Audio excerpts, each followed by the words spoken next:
Hello everyone, my name is Shreya and I am a legal intern at Lexis and Company. I am pursuing BLLB honors from Law College Dehradun Uttaranchal University. I am currently in 7th semester and I am glad to have this opportunity of interning at Lexis and Company, because of which I am able to present to you guys with this video. So the purpose and topic for this video is the second authority under the Industrial Dispute Act, that is the conciliation officers. So let's begin with the appointment of conciliation officers.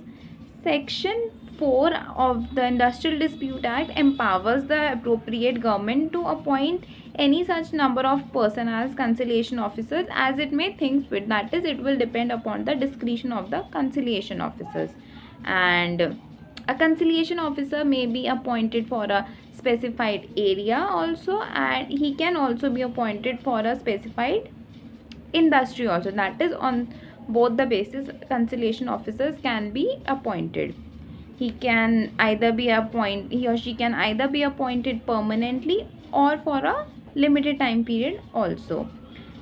And however, this act makes the appointment of conciliation officers compulsory, because it is compulsory to have conciliation in the matters of public utility service. Although it is not compulsory, although it is optional in other industrial establishment, but because it is compulsory to have conciliation in public utility services, thus it makes necessary for the appropriate government to appoint conciliation officers for the adjudication of the dispute. So basically, the task of a conciliation officer is to find a solution which is acceptable to both the parties of the disputes, and he would rather determine the rights and wrongs of the problem and thus solve the problem.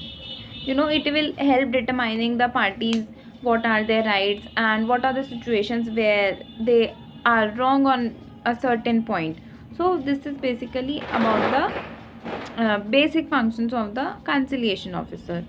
So what is actually the position of a conciliation officer under the Industrial Dispute Act? So the conciliation officer is an independent agency. He is not dependent on any other authority, and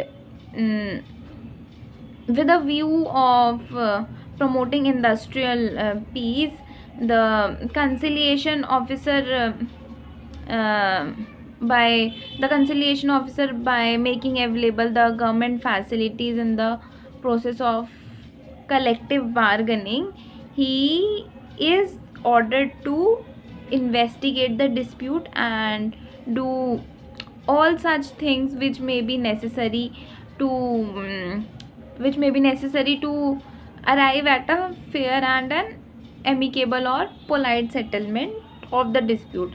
Thus it is necessary for a conciliation officer to know about all the government facilities and make them available to the parties so that they can resort to their problem as quickly as can, and he will in the process of resolving the dispute, he will basically resort to collective bargaining between the parties and thus investigate the dispute and do such things which may be appropriate to do in that particular case. So however, a conciliation officer cannot make a final decision to the dispute. The final decision will be made by the appropriate government or the other high authority. It is only the position of the conciliation officer is only to investigate the dispute and submitted reports, and yeah, that's all about the position of the conciliation officer. I'll discuss with you the duties of conciliation officer in my next video. So thank you everyone for watching. I hope you guys have liked this video. If you have any question, do ask me and share the feedback, and yeah, do not forget to like and share this video. So thank you everyone.